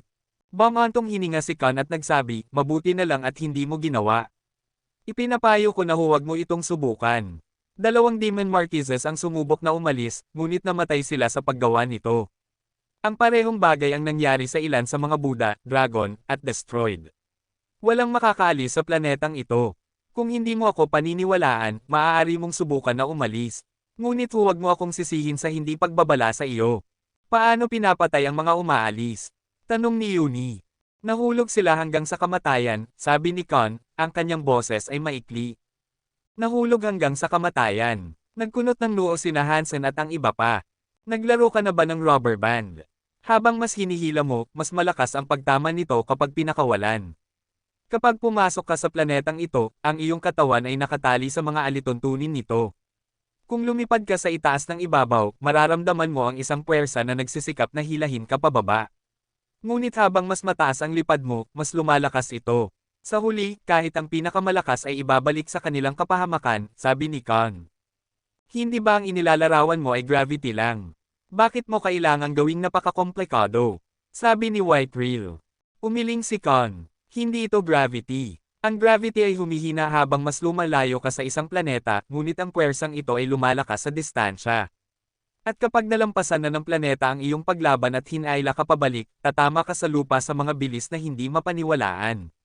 Walang katawan ng Marquis ang makatitiis dito. Gaano kataas ang kaya mong lumipad bago lumitaw ang puwersang ito? Tanong ni Hansen. 10,000 metro, mabilis na sumagot si Khan. Aid. Tumingin si Yuya sa isang malakas na beast Marquis. Sumagot ang Marquis na parang leon sa pamamagitan ng pagtalon gamit ang malalakas nitong binti at paglipad sa kalangitan. Naabot niya ang taas na 10,000 metro sa maikling panahon. Nang lampasan niya ang 10,000 metro, ang Lion Marquez ay bumagal. Nagpatuloy ito sa paglipad ng mas mataas, ngunit ang bilis nito ay napakabagal. Nagpumiglas ito ng ilang sandali, at nang maabot nito ang taas na 13,000 metro, huminto ito ng tuluyan. Aid, bumalik ka, sigaw ni Yuya. Nagsimulang sumunod si Aid sa utos, ngunit bago pa siya makalingon, isang nakakatakot na puwersa ang nagpabalik sa kanya sa lupa. Pang! Ang katawan ni Aid ay parang isang meteor na bumababa. Tumama ito sa metal na ibabaw sa isang nakakatakot na bilis, at isang malaking crater ang nabuo sa pagbagsak. Agad na tumakbo sina Hansen at ang iba pa patungo sa kanya. Ang katawan ni Aid ay tuluyang nasira, parang isang pinagmasa-masang cake. Umuungal si Aid. Isang banal na liwanag ang tumatakip sa kanyang katawan, at pagkatapos ay bumalik siya sa dati. Ngayon ay maaari na tayong mag-usap ng maayos, tama. Ngumiti si Con. Bumalik sila sa kampo at nagsimulang talakayin ang mga tuntunin ng pakikipagtulungan. Nakipagkasundo sila. Samantala, ipinaliwanag ni Con ang higit pa kung paano natagpuan ang planeta. Ang Demon at ang Buddha ang unang nakadiscover sa Metal World. Isang labanan ang nagdala sa kanila sa bihirang puntong iyon ng espasyo, at habang naglalaban sila, nakita nila ang nakatagong planeta. Ang dalawang lahi ay nagpadala ng mga tao upang galugarin ang Metal World, ngunit sa paanuman, ang balita tungkol sa planeta ay naipalabas sa airwaves. Ang Dragon, ang Destroyed, at ang Sky Palace ay nakatanggap ng balita tungkol sa kanilang pagtuklas. Pagkatapos lamang na makarating ang mga Marquis sa planeta ay napagtanto nila kung gaano ito kapahamak. At noon din nila natuklasan na hindi sila makakaalis. Ang Dragon, ang Destroyed, at ang Buddha ay mabilis na nagbuo ng alyansa. Pinatay nila ang halos lahat ng demon na dinala ni Khan sa planeta, kaya nang makita ni Khan ang mga tao ng Sky Palace na dumarating, lumapit siya sa kanila nang umaasa sa kanilang tulong. Tumingin si Yuya kay Khan at malamig na nagsabi, ang balita tungkol sa lugar na ito ay pinakawalan dahil nalaman mong may mali, tama. Inimbitahan mo ang ibang mga lahi rito. Iyon ang dahilan kung bakit nagsama ang Dragon at ang Destroyed sa Buddha upang labanan ka, hindi ba? Bumantong hininga si Khan at nagsabi, nasa rito ako sa buong panahon na ito, hindi ba? Hindi ako nakakapag-ugnayan sa labas ng mundo. Hindi ko alam kung ito ay isang demon na nagpalabas ng balita. Pagkatapos noon, tumawa si Khan at nagsabi, kahit na tayo ang nagpalabas ng balita, hindi ito dapat makaapekto sa ating pakikipagtulungan. Bakit naman tayo sasama sa iyo? Ang Dragon ay magiging mas magandang pagpipilian, kalmadong tanong ni Hansen. Mukhang handa na si Khan na sabihin ito ni Hansen, kaya ngumiti siya. Nang bumuo sila ng alyansa, nagbigay ito sa kanila ng kalamangan. Ngunit hindi nila ibabahagi ang anumang bagay sa iyo. Gusto nilang panatilihin ang mga benepisyo para sa kanilang mga sarili. Anong mga benepisyo? Tanong ni Hansen, na nakatuon sa pangunahing punto ng sinabi ni Khan. Kung ang ibang mga lahi ay nakulong, ang kanilang pinakamagandang pagpipilian ay dapat na magtulungan upang maghanap ng labasan. Ngunit sa halip, sinalakay nila ang demon. Mukhang mayroong nangyayaring iba pa na hindi pa masyadong gustong ibunyag ni Khan. Ang unang dalawang grupo na dumating ay nakakita ng ilang lumang guho sa planeta. Ang mga guho ay maaaring iniwan ng isang deified elite. Ngayon, ang tatlong lahi na iyon ay nagbabantay dito. Kung magtutulungan tayo, maaari nating talunin sila at makuha ang mga samsam para sa ating mga sarili. Ang Sky Palace ay malakas, ngunit hindi ninyo kayang labanan silang tatlo ng mag-isa, tiyak na sabi ni Khan. Binigyan sila ni Khan ng higit pang impormasyon sa lokasyon at disposisyon ng mga guho, at nagpadala si Hansen ng isang tao upang i-verify ang kwento ni Khan. Ngunit si Khan ay hindi handang magbigay ng masyadong impormasyon. Ngumiti siya at nagsabi, kami ng Demon at ng Buddha ay sabay na natuklasan ng guho. Alam namin ang kasing dami nila. Walang masama kung magbubuo tayo ng alyansa sa inyo, hindi ba? Nagkaroon ng maikling pag-uusap sina Hansen at Yuya. Pareho silang sumang-ayon na ang isang alyansa ay isang magandang ideya, kaya iniwan ni Hansen ang mga detalye ng operasyon kina Yuni at Yuya. Mas magaling sila kaysa kay Hansen sa ganitong uri ng bagay. Kailangan nating gumalaw habang ang asul na bagyo ay nagngangalit at ang mga metal na nilalang ay nakatago. Kapag nasa mga guho na tayo, magiging ligtas na tayo. Hindi tayo sasalakayin ng mga nilalang, paliwanag ni Khan, na malinaw na gustong gumalaw sila ng mabilis. At sa daan, makikipagkita sila sa iba pang demon. Maraming sikreto si Khan na hindi niya maipapakita, ngunit karamihan sa kanyang impormasyon ay totoo at nakatipid ito kay Hansen ng maraming oras. At kung sasalakayin sila ng dragon habang nasa mga guho sila, ang pakikipag-alyansa sa demon ay maaaring makaligtas sa kanilang buhay. Kinumpirma nila ang tagal ng asul na bagyo at ang lokasyon ng guho, at pagkatapos ay umalis na sila. Nakipagkita sila sa ibang mga demon at nagpatuloy. Ang mga demon ay nasa kaawa-awang kalagayan. Mas pagod sila kaysa sa inaakala ni Hansen. Bukod kay Con, 20 markis na lamang ang natitira, at lahat sila ay nasugatan. Kabanata 2147. Isang higanting lungsod ang nakabaon sa mga dalesdes ng isang metal na bundok. Ang lungsod ay yari sa parehong itim na metal gaya ng bundok, at mukhang inukit ito mula sa bundok kaysa sa itinayo. Nang matingnan mula sa malayo, ang lungsod at bundok ay nagsasama hanggang sa imposibleng sabihin kung saan nagtatapos ang isa at nagsisimula ang isa pa. Dalawang taluktok ng metal na may taas na 1,000 metro ang bumuo ng mga gatepost ng napakalaking lungsod na iyon. Ang dalawang napakalaking pinto ay nagparamdam sa mga dumadaan sa pagitan nila na parang mga langgam. Mula sa malayo, nakita ni Hansen na ang titulo sa gate ay nakasulat, Metal Giant God City. Nakasulat ito sa isang wikang nakita na ni Hansen sa Geno Universe dati, ngunit ang mga salita mismo ay mukhang napakalakas na madaling isipin na tumatalon sila sa buhay at pinupunit ang mga kalangitan ng mundo. Nang makita ang higanting lungsod na iyon, nakayuko sa bundok na parang isang hayop, nagkunot ng noo si Hansen at nagsabi, ang lungsod na ito ay napakalaki. Kahit ang pinakamalalaking lahi na nakita ko ay hindi nangangailangan ng espasyo na ibinibigay ng lugar na ito. Nagsalita si Con sa isang mahinang tinig. Noong unang panahon, ang mga giants ay isa sa 10 mas mataas na lahi. Bahagi sila ng isang grupo na tinatawag na Breakskies. Ang Breakskies ay nahirapang magparami, at unti-unting nabawasan ang kanilang populasyon hanggang sa maubos sila, maliban sa ilan na nakipag-asawa sa ibang mga lahi. Naniniwala kami na ang lungsod na ito ay isang deified na lokasyon na dating pag-aari ng Breakskies. Pagkatapos ng isang pagpost, ipinagpatuloy ni Con ang kanyang dialogo. Pagkatapos pumasok sa lungsod, nakahukay kami ng ilang teksto na binanggit ang Breakskies. Ipinakita ng mga ukit na ang lugar na ito ay isang lungsod ng Breaksky, ngunit sa isang punto, nagkaroon ng labanan na nagwasak sa lungsod. Kakaiba, habang nasa lungsod kami, wala kaming nakitang mga labi o bangkay. Dahil ang pangunahing gate ay nakasara at walang nakakapagbukas nito, dinala sila ni Con sa kaliwang bahagi ng lungsod kung saan may sirang pader. Kung wala ang sirang pader na iyon, mukhang hindi malamang na may makakapasok sa loob. Ang pagpasok mula sa itaas ay walang alinlangang magkakaroon ng sariling mga hamon. Ang mga nilalang na nagtayo ng lungsod na ito ay mag-iingat laban doon. Nang tumawid sila sa pader, napansin ni Hansen ang ilang mga kampo sa kabilang panig. Ang mga kampo ay mukhang pag-aari ng ibang mga lahi, at ganoon nga. Halatang halata, pag-aari ito ng Buddha, Dragon, at Destroyed. Kakaiba na ang ibang mga lahi ay hindi naglagay ng mga gwardya sa sirang pader ng lungsod. Walang bakas ng sino mang nasa paligid, talaga. Kakaiba iyan. Mukhang wala na sila rito. O ito ba ay isang uri ng bitag? Tumingin si Whiterill sa kampo na may pag-aalala. Ang mga gamit ay nakakalat sa kampo. Mukhang walang labanan, ngunit mukhang nagmadaling umalis ang mga tao. Hindi ito isang bitag. Walang tao talaga rito, sabi ni Yuya. Pumasok si Hansen at ang kanyang koponan sa kampo upang tingnan ang paligid. Nang matukoy nilang wala na talaga ang ibang mga grupo, nagsimulang mang-alop sila ng maraming supply at resources na naiwan ng iba.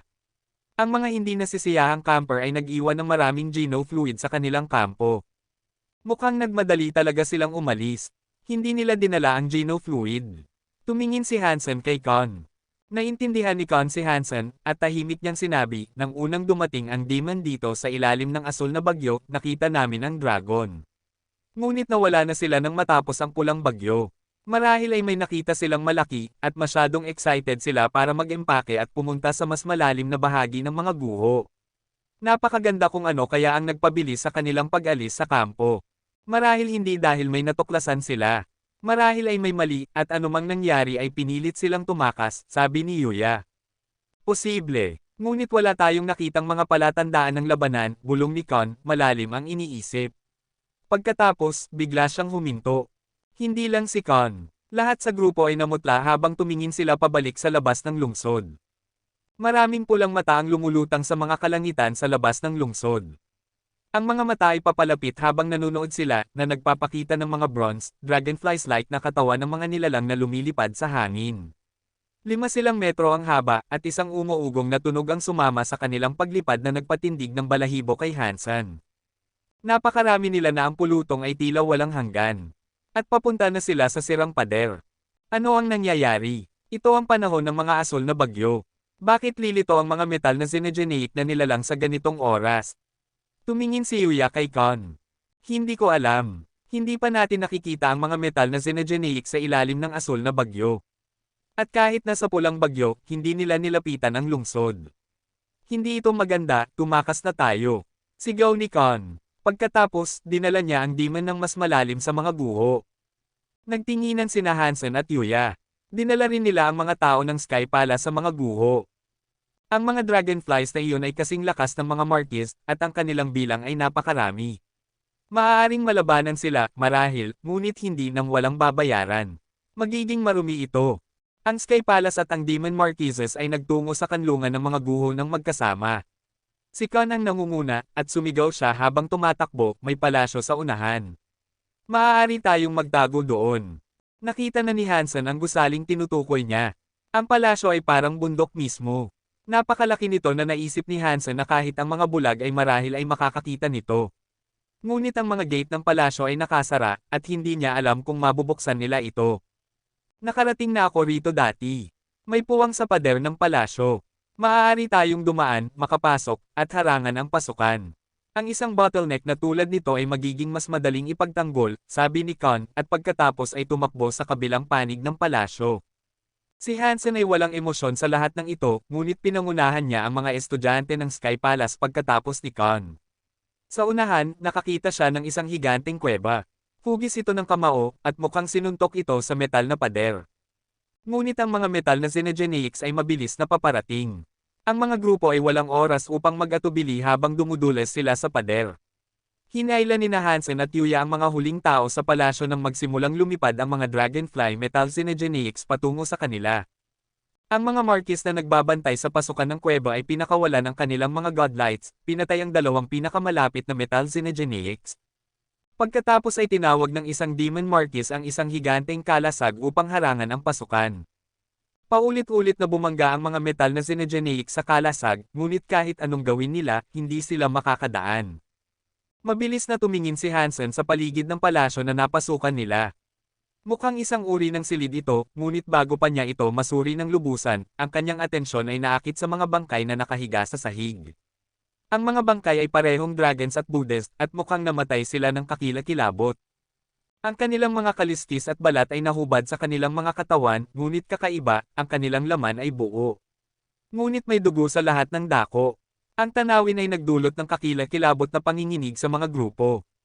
Kahit si Hansen, na madalas nakakakita ng dugo, ay nakaramdam ng pagduwal. Kabanata 2148. Kilala mo ba ang mga taong ito ng Buddha at Dragon? Tanong ni Hansen kay Kon. Inutusan ng dalawa ang kanilang mga koponan na lumayo sa mga bangkay. Sinuri ni Kon ang mga bangkay, at pagkaraan ng ilang sandali, sinabi niya, sa tingin ko ito si Marquis Grass na Buddha. Lagi siyang may kapansanan sa paglalakad dahil ang kaliwang binti niya ay medyo mas maikli kaysa sa kanyang kanang binti. Tingnan mo, siya iyon. Tungkol naman sa taong dragon na ito, naniniwala ako na siya si Dragon 123. Ang kanyang mga pakpak ay hindi kasing lawak ng mga pakpak ng karaniwang dragon. Maganda ang lagay ng dalawang ito noong huling beses ko silang nakita, kaya anumang nangyari sa kanila ay dapat nakamakailan lamang. Tumingin si Hansen kay Yuya. Tinitingnan din ni Yuya ang mga bangkay, at sinabi niya, bukod sa kanilang balat at kaliskis na nahubad, wala nang ibang uri ng mga sugat. Ang kanilang mga kalamnan at kalansay ay buo, kaya mukhang hindi sila tinamaan. Kasabay nito, tinapik ni Yuya ang kanyang baba habang nag-iisip. Ang mga taong ito ay masyadong malakas para mapatay sa pamamagitan ng pagtanggal ng balat. Dapat silang nakaranas ng panloob na mga sugat o iba pa. Sinabi mo bang ito ay sanhi ng isang uri ng kapangyarihan na maaaring lampasan ang proteksyon ng katawan at makagawa ng pinsala sa loob? Alam ko na ang Yin Yang Punch at Pierce Body ay makakagawa ng inilarawan mo, ngunit sa paraan ng hitsura ng mga katawang ito, hindi sa tingin ko sila pinatay ng alinman sa mga kapangyarihang iyon. Ang kanilang mga buto ay magkakaroon ng maraming pinsala at ang kanilang mga kalamnan ay mapupunit at magdurugo, kung sila ay mga biktima ng mga teknik na iyon, sabi ni White Rail, na maingat na lumalayo sa mga bangkay. Isa-isang pinag-isipan ni Yuya iyon. Kung hindi ito isang Geno art tulad ng Pierce Body, ito ay dapat na ibang bagay na kasing mapanghimasok. Marahil isang maliit na insekto. Maaaring ganoon nga. Tumanggo si White Reel. Sa ganoong kaso, kailangan nating tingnan ang loob ng kanilang mga katawan at tingnan. Nagsign si Khan sa isa sa kanyang Demon Marquises na lumapit. Kumuha ng kutsilyo ang kanyang tauhan at lumapit sa isang bangkay ng Buddha. Ngunit pinigilan ni Yuya ang Demon Marquis ng mahigpit. Sa tingin ko ay hindi matalino na pakialaman natin ang kanilang mga katawan. Paano kung mayroong isang bagay doon? Maaaring mahulog tayo sa parehong sitwasyon na naranasan ng dalawang ito. Sabi ni Khan.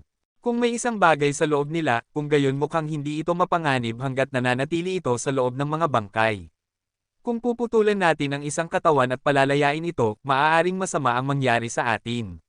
Sa tingin ko dapat nating selyuhan ang mga bangkay at huwag na silang pansinin, sabi ni Yuya. Masamang ideya iyon. Umiling si Khan. Ano sa tingin mo, Hansen? Gawin ang iniutos ni Yuya, sabi ni Hansen. Mabuti. Kung iyon ang iyong desisyon, gagawin natin ang paraan mo. Ngunit ang aking mga tao ay hindi magaling gumamit ng mga kapangyarihan sa pagsisilyo, sabi ni Khan habang binubuksan ang kanyang mga braso. Tumanggo si Hansen. Nakakita si Yuya ng isang Marquis na magaling sa mga kapangyarihan sa pagsisilyo at pinagawa niya sa kanya ang isang Baisema upang palibutan ito. Maingat nilang iniiwasan ang paggalaw ng katawan habang ang globo ng proteksyon ay umaakyat sa paligid nito. Pinagmamasdan ni Hansen ang simpleng silid na kanilang pinasukan. Mayroong pinto sa isang pader na bumubukas sa isang pasilyo, ngunit walang nakakaalam kung saan ito patungo. Yuni, may matutukoy ka ba tungkol sa layout ng palasyo? Tumingin si Hansen kay Yuni. Maaari kong subukan, ngunit ang tangi ko lang ay isang hall.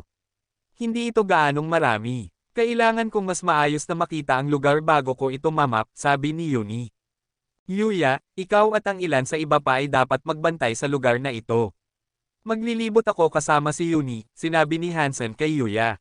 Masyadong mapanganib iyon. Ako ang dapat pumunta, kasama ang ilan pa, sabi ni Yuya. Tumanggi si Hansen na hayaang sumama si Yuya, ngunit pinayagan niya ang ilang Marquises na mahusay sa pag-esket na samahan sila at aimap ang daan. Nagtitiwala si Hansen sa kanyang Demon Bog Baisema. Kahit na makatagpo sila ng isang King Class na kalaban, magiging maayos sila. Sasama ako sa inyo, sabi ni Khan. Sige. Binigyan siya ni Hansen ng tango. Ngunit bago pa sila makapasok sa pasilyo, ang mga Demon Marquises na nagbabantay sa pasukan ng silid ay nagsimulang sumigaw. May mga Xenogeneics na mas mataas kaysa sa mga Marquis na umaatake sa ating mga kalasag. Hindi ko na sila kayang pigilan. Pumunta sa pasilyo at harangan ang pinto ng silid na ito, mabilis na inutusan ni Khan. Wala na silang magawa kundi magpatuloy. Sina Hansen, Yuni, at Yuya ay nasa unahan. Nagtungo sila sa pasilyo kasama ang iba pang mga kasamahan nila sa Sky Palace. Nang makapasok na ang lahat sa pasilyo, isinara nila ang pinto. Hindi ito gaanong matibay, kaya gumamit sila ng mga kapangyarihan sa pagsisilyo upang palakasin ang pinto at palakasin ang lakas nito. Habang ginagawa nila iyon, isang kakaibang tunog ng pagsirit ang nagmula sa loob ng silid. Mabuti na lang at napapalakas nila ang pinto sa tamang oras. Ang pasilyo ay patungo sa labas, kung saan maraming landas ang naglalakbay ng mas malalim sa lungsod. Ang bawat landas ay patungo sa isang palasyo. Kinuha nila ang tamang landas, na tila patungo sa pinakamalapit na palasyo. Ang higanting palasyo ay napakamalinis, at may isang higanting metal na rebulto na nakatayo sa harap nito.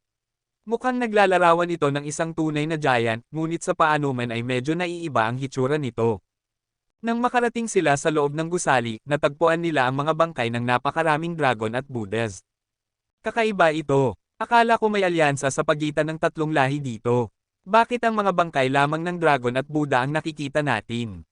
Saan kaya ang mga bangkay ng destroyed? Tiyak na hindi sila lahat ay matagumpay na nakatakas, sabi ni Yuni na may kitang-kitang pagkalito.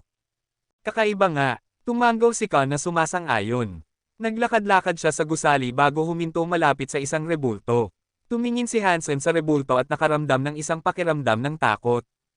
Katsa! Habang pinagmamasdan ni Hansen ang rebulto, nakarinig siya ng isang tunog ng pagdurog. Biglang bumukas ang bibig ng rebulto, at nang gawin nito, ang pulang mga mata na parang parol ay lumiwanag mula sa kalaliman nito. Formation! Utos ni Hansen. Pinakawalan ni Yuya ang kanyang mga kapangyarihan, at ang mga espada ng liwanag ay lumipad mula sa kanyang katawan. Ang bawat talon ay lumipad upang lumutang sa ulo ng isang miyembro ng Sky Palace. Lahat ay nakatayo ng walang galaw na hinahayaan ang mga espada ng liwanag na hawakan ang kanilang mga ulo. Ang mga marka ay lumitaw sa kanilang mga noo na nagpapahintulot sa mga iniisip ni Yuya na maipasa sa lahat sa pamamagitan ng mga marka ng espada. Nang maitayo na nila ang kanilang formation sa direksyon ni Yuya, ang bagay sa loob ng rebulto ay nagpasyang lumabas. Ito ay isang metal na spider. Ang mga kulay nito ay itim at puti, at ang mga mata nito ay parang mga tipak ng tanso. Hindi naghintay ang metal na spider, agad itong sumugod sa pulong. Sa likuran nito, ang walang katapusang agos ng mga spider ay patuloy na gumagapang palabas ng rebulto. Ang buong hall ay nabalisa. Inutusan ni Khan ang kanyang mga demon na lumaban, ngunit kung wala ang perpektong koordinasyon ni Yuya, wala silang pag-asa na maging kasing epektibo ng koponan ng Sky Palace. Parehong grupo ay masigasig na nakatuon sa pagprotekta sa kanilang mga sarili. Nakinig sina Hansen at ang iba pa sa mga utos ni Yuya. Napanatili nila ang isang masikip na formation habang nilalabanan nila ang mga spider, at hindi nagtagal, pinapatay na nila ang mga spider ng maramihan. Nang makita ni Hansen ang kapangyarihan ni Yuya sa aksyon, naisip niya si Ningyu. Si Ningyu ay isang natatanging commander, at ang kanyang kalooban ay laging malakas. Sa isang taong tulad niya sa mga puwersa ni Hansen, ang buong koponan ay magiging mas makapangyarihan. Synergeneic Marquis Guardian Spider Hunted. Synergeneic Gene Found. Matapos patayin ni Hansen ang isa sa mga metal na spider, isang sigaw ang sumabog mula sa loob ng rebulto. Isang pulang spider ang nagsimulang gumapang palabas ng bibig ng rebulto. Kabanata 2149. Ang mga guardian spiders ay hindi mukhang kayang maghabi ng seda, ngunit ang mga kuko sa dulo ng kanilang mga binti ay mas matalas kaysa sa anumang kutsilyo. Kahit ang baluti ng isang Marquis fighter ay hindi makatitiis ng mga suntok mula sa mga iyon. Nang lumitaw ang pulang spider mula sa bibig ng rebulto, lumipad ito patungo sa mga nakikipaglaban sa isang iglap. 6 sa mga hugis talon nitong mga appendage ay bumagsak patungo sa mga nanghihimasok. Inutusan ni Yuya ang mga mandirigma na maghiwa-hiwalay at magkalat ng kaunti, at nang makalayo na sa pag-atake ng spider, bumalik sila upang palibutan ang Arachnid. Itinaas nila ang kanilang mga espada at sinuntok ang spider ng perpektong sabay-sabay. Ngunit walang silbi ito dahil ang kanilang mga espada ay tumalbog lamang ng may malakas na tunog ng pagklang. Hindi man lang nila makalmat ang katawan nito. Ang malaking lalaking iyon ay dapat na isang duke. Sigaw ni Yuni. Tumango si Yuya na sumasang-ayon, pagkatapos ay kinuha ang kanyang sariling espada. Pagkatapos ay inutusan ni Yuni ang lahat ng estudyante ng Sky Palace na tamaan ng iisang lugar sa spider. Lahat ng kanilang mga kapangyarihan ay dumating laban sa nilalang na parang isang mabilis na ilog. Ang target na kanilang pinili ay ang bibig nito. Nagawa nilang basagin ang panga nito, at nang mangyari iyon, ang spider ay bumagsak sa lupa. Pagkatapos ng ilang higit pang pag-atake, sina Hansen at ang iba pa ay nagawang wakasan ang masasamang halimaw. Ngunit dahil sa kanilang formation, hindi nakapasok si Hansen sa huling suntok. Matapos mamatay ang pulang spider, walang ibang guardian spiders ang lumitaw upang salakayin sila. Mabilis nilang nilinis ang mga natitirang guardian spiders sa larangan. Walang nasugatan mula sa Sky Palace, ngunit ang ilan pa sa mga demon ay napunit. Bukod dito, ang Sky Palace ang nag-asikaso sa pulang spider. Mukhang kailangan kong magmadali at dalhin si Ningyu rito. Umaasa ako na makakapag-unlad siya rito, naisip ni Hansen sa kanyang sarili. Kakaiba, gamit ang kapangyarihan ng tatlong lahi na nagtutulungan upang patayin ang mga spider, hindi dapat ito naging mahirap. Bakit mayroong maraming patay na Buddhas at dragons dito, at bakit walang isang patay na spider sa kanila nang makapasok tayo? Tumingin si Yuni sa isa sa mga katawan ng spider at nagkunot ng noo. Dahil hindi natin hinawakan ang mga spider. Isang tinig ang umalangaw-ngaw sa landas mula sa isang lugar sa likuran ng palasyo. Lumitaw si Dragon 8 kasama ang ilan sa dragon at Buddha. Ngunit walang bakas ng destroyed. Biglang naging napaka-tense ng mga bagay-bagay. Inihanda ng mga estudyante ng Sky Palace ang kanilang mga sarili para sa isang labanan, ngunit ang Buddha at ang mga dragon ay mukhang nasugatan. Mayroong isang seryosong labanan base sa itsura ng mga bagay-bagay. Huwag kayong mag-alala, hindi na tayo ang inyong mga kaaway, sabi ni Dragon 9 mula sa likuran ni Dragon 8. Dragon 8, ano ang ibig mong sabihin? Hindi nakita ni Khan si Dragon 9, kaya tinanong niya si Dragon 8. Kalmadong sinabi ni Dragon 8, niloko tayo ng destroyed. Pamilyar na sila sa lugar na ito, at alam nila ang ilan sa mga sikreto nito. Inimbitahan nila tayo sa mga mapanganib na bahagi ng lungsod at pinatay ang marami sa atin. Pagkatapos ay pumunta ng mas malalim sa palasyo ang destroyed at wala tayong ideya kung ano ang sinusubukan nilang gawin. Amitabha. At anumang pinaplano nila, hindi ito maganda sa atin. Mukhang ayaw ng destroyed na makalabas tayo ng buhay at ipaalam sa iba ang nangyari rito, sabi ng isang Buddha Marquis. Sinabi mo bang ang higanteng lungsod ay may kaugnayan sa destroyed? Akala ko ang Break Skies ang orihinal na naninirahan, may pag-aalinlangang sabi ni Khan. Nang makarating kami sa likuran ng palasyo, nakakita kami ng isang rebulto na may 3 ulo at 6 na braso. Ito ang eksaktong paglalarawan ng destroyed. Kung tama ang ating mga pagpapalagay, ang destroyed ay maaaring dating bahagi ng Break Skies, sabi ni Dragon 8. Kung totoo iyon, kung gayon nasa malaking problema tayo. Hindi tayo makakaalis sa planeta, at susubukan ng destroyed na patayin tayong lahat upang itago ang kanilang mga sikreto. Hindi nila tayo hahayaang umalis, sabi ni Yuni. Bigla, isang kakaibang tinig ang umalangaw-ngaw sa hall. Tama kayo, huwag niyong isipin na makalalabas kayo ng buhay. Dahil nandito na kayo, bakit hindi na lang kayo mamatay dito? Nagulat ang lahat sa tinig. Tumingin sila sa paligid ng 1 minuto bago nila napagtanto na ang rebulto pala ang nagsasalita. Habang nagsasalita ang metal na rebulto, ang katawan nito ay nagsimulang gumalaw. Ang rebulto ay nakaupo dati, ngunit nang tumayo ito, ang ulo nito ay sumire sa kisame. Sumuntok ito at tinanggal ang kalahati ng bubong.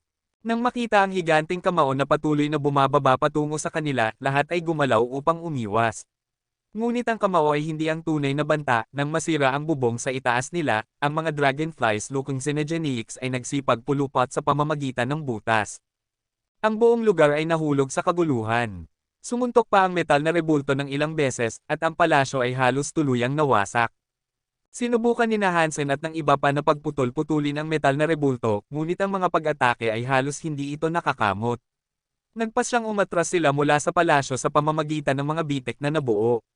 Ngunit maraming dragonfly Xenogenics ang lumilipad sa hangin ngayon, at mas pinaghirapan nito ang kanilang pagtakas. Habang tumatakbo sila palayo, mas maraming pagsabog ang nagmula sa mga guho. Maraming higanteng metal na rebulto ang bumangon mula sa pagkawasak at lumingon sa kanilang direksyon. Napansin ni Hansen na ang isa sa mga metal na rebulto ay hindi bababa sa 1,000 metro ang taas. Mayroon itong 3 ulo at 6 na braso, at eksaktong mukhang isang destroyed. Ang 4 na lahi ay nasa matinding panganib. Ang mga metal na Xenogenics ay walang tigil na humahabol sa kanila. Ang mga metal na rebulto ay nakakatakot din dahil ang kanilang lakas ay katumbas ng isang hari. Ang metal na rebulto na humahabol kay Hansen ay binuksan ang bibig nito ng malapad at nagdere ng apoy na parang geyser ng mga apoy ng impyerno. Hindi kalayuan, mayroong isang sobrang masasamang asul na higanti. Isang godlight ang lumiwanag mula sa dibdib nito na naghahadyos ng 50 metrong sinag na sumisira sa lahat ng nahahawakan nito. Ang ibang mga higanti ay pinakawalan ng kanilang sariling mga kapangyarihan. Ang kanilang mga mata ay kumikinang na pula, at lahat sila ay papunta kina Hansen at sa iba pa. Ang mga grupo ay nagsimulang mawalan ng pag-asa. Bagamat maraming malalakas na Marquis sa paligid nila, sa huli, sila ay mga Marquis lamang. Hindi nila kayang labanan ang higanteng metal na mga rebulto. Bukod pa rito, may mga metal na dragonfly Xenogenics sa lahat ng dako. Wala man lang silang pagkakataong makatakas. Pumunta rito. Natanto ni Hansen na ang pakikipaglaban ay walang silbi, kaya mabilis niyang tinipon ang lahat ng mga tao ng Sky Palace sa kanya. Inulit ni Yuya ang utos ni Hansen sa lahat ng miyembro sa pamamagitan ng Swordmark, kung sakaling hindi nila narinig ang tinig ni Hansen sa gitna ng kaguluhan. Marami sa mga estudyante ng Sky Palace ang lumapit kay Hansen. Nang makita ito ni Khan, dinala niya rin ang kanyang ilang natitirang demon. Sumunod din sina Dragon 8 at ang Buddha. Pinasikip nila ang kanilang formation at winasak ang mga malapit na dragonfly Xenogenics, ngunit ang apoy na parang impyerno ay paparating na, at maraming ibang kapangyarihan ang paparating din sa kanila. Mukhang imposibleng makatakas. Boom! Ang apoy ng metal na rebulto ay sumunog sa kanila, ngunit hindi sila sinunog. Sa halip, isang asul na Baisema ang biglang lumitaw. Sina Hansen at ang kanyang mga tao ay nasa loob nito, protektado mula sa nakakatakot na mga apoy. Nang mahawakan ng apoy ang asul na Baisema, ang apoy ay nabasag. At pagkatapos, ang kapangyarihan ng ibang mga rebulto ay tumama sa Baisema. Ginamit nila ang lahat ng kanilang lakas, ngunit walang silbi. Hindi nila mababasag ang Baisema. Isang dosenang nakakatakot na metal na rebulto ang nakapalibot sa kanila. Tumambad sila sa Baisema na parang mga gutom na demonyo, tinatitigan sina Hansen at ang ibang mga Marquis sa loob. Kabanata 2150. Hansen, narinig ko na ang pangalan mo dati, ngunit hindi ko inaasahan na makikita kita rito. Lumapit ang tatlong ulong, 6 na braso na rebulto sa harap ng Baisema. Ang ulo ng ibon sa gitna nito ay tumitig ng diretso kay Hansen. Mukhang isang demonyo ito, kapag tinatitigan ng isang walang depensang sanggol sa isang inabandonang stroller. Para kina Hansen at sa iba pa, ang lakas ng mga metal na rebulto ay kahanga-hanga. Napalilibutan na sila. At syempre, ang mga dragonflies like Xenogenix ay patuloy na lumilipad. Napakarami ng mga insekto na hindi mabilang na nagparamdam ng lubos na pagkadismaya sa sitwasyon ng koponan ni Hansen. Sino ka? Tanong ni Hansen, habang nakatingin sa higanting tatlong ulong, 6 na braso na rebulto. Ang pangalan ko ay Klinsmann ng Destroyed, sagot ng rebulto. Habang nagsasalita ito, ang ibang mga rebulto ay tumigil sa pag-atake. Tumayo lang sila kung nasaan sila. Hindi ko inaasahan na ang Destroyed ay bahagi ng Break Skies, malamig na sabi ni Hansen. Tumawa si Klinsmann at nagsabi, mali ka. Ang Destroyed ay hindi bahagi ng Break Skies, gaya ng iyong mungkahi, kami ang royalty ng Break Skies. Ang mga babong higanti na iyon ay mga alipin lamang na may ilang patak ng ating dugo sa kanilang mga sistema. Kami ang tunay na Break Skies. Kaya, ito ang tahanan ng isang deified Break Sky. Makories ang tanong ni Hansen. Tumawa si Klinsmann. Alam kong nagpapalipas ka lang ng oras, ngunit ayos lang. Kinokontrol ng Destroyed ang lahat dito. Hindi mo inaasahan na makatakas. Pagkatapos ng isang maikling pagpost, nagpatuloy si Klinsmann sa pagsasabi, ito ang bahay ng isang deified Break Sky, at oo, inabandonan na ito. Ang deified elite na dating pag-aari nito ay matagal nang nawawala.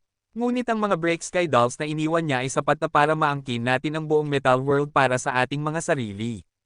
Ang mga nasa itaas ng ranggo ng Marquis ay hindi pinapayagang pumasok, kaya ang ating kapangyarihan bilang mga pinuno ng lugar na ito ay hindi hinahamon.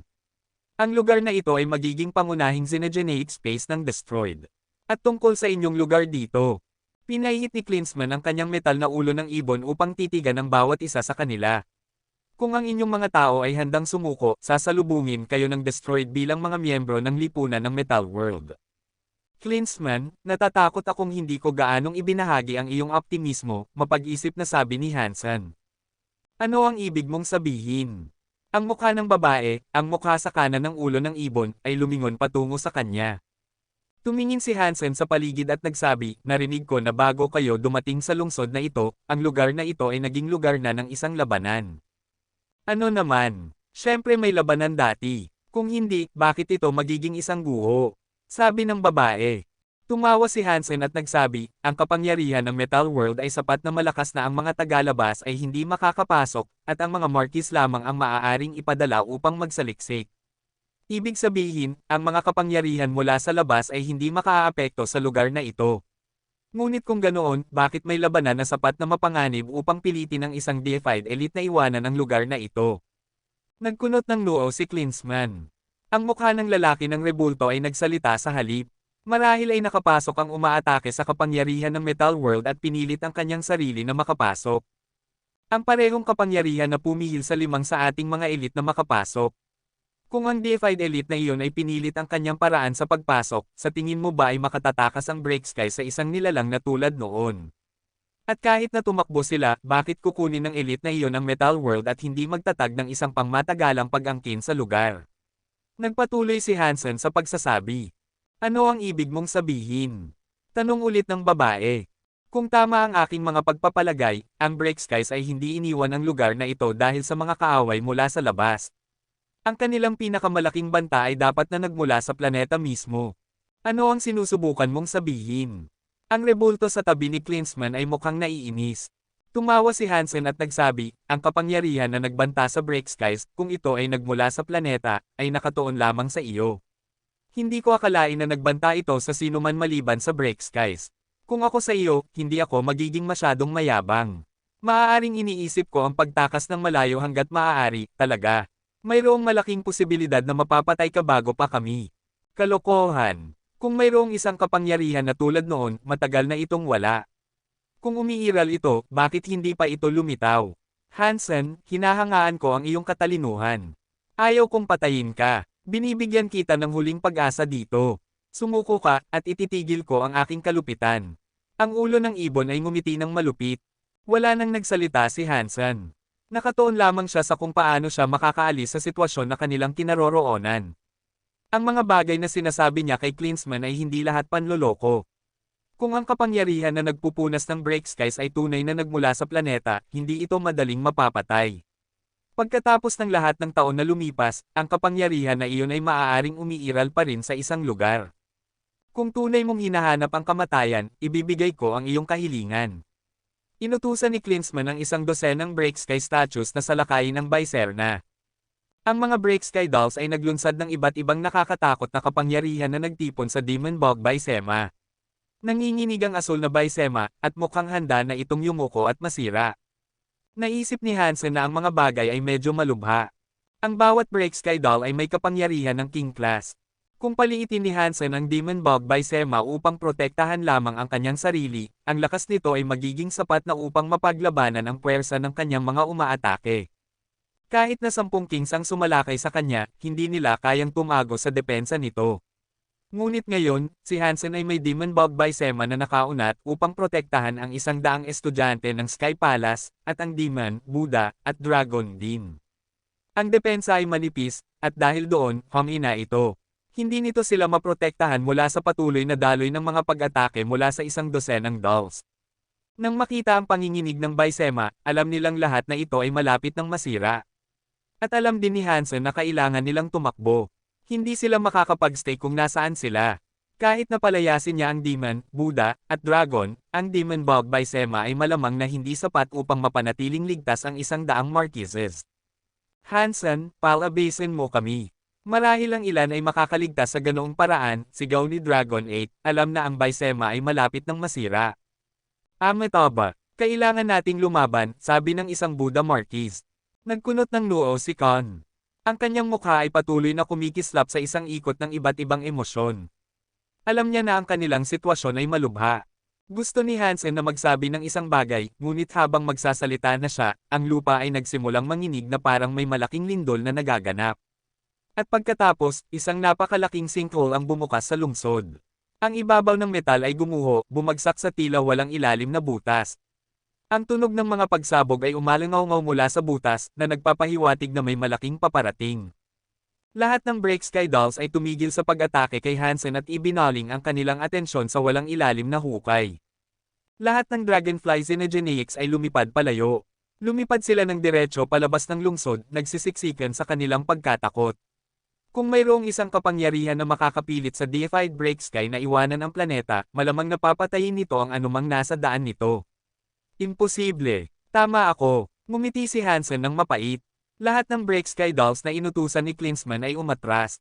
Tinitigilan nila ang higanting butas.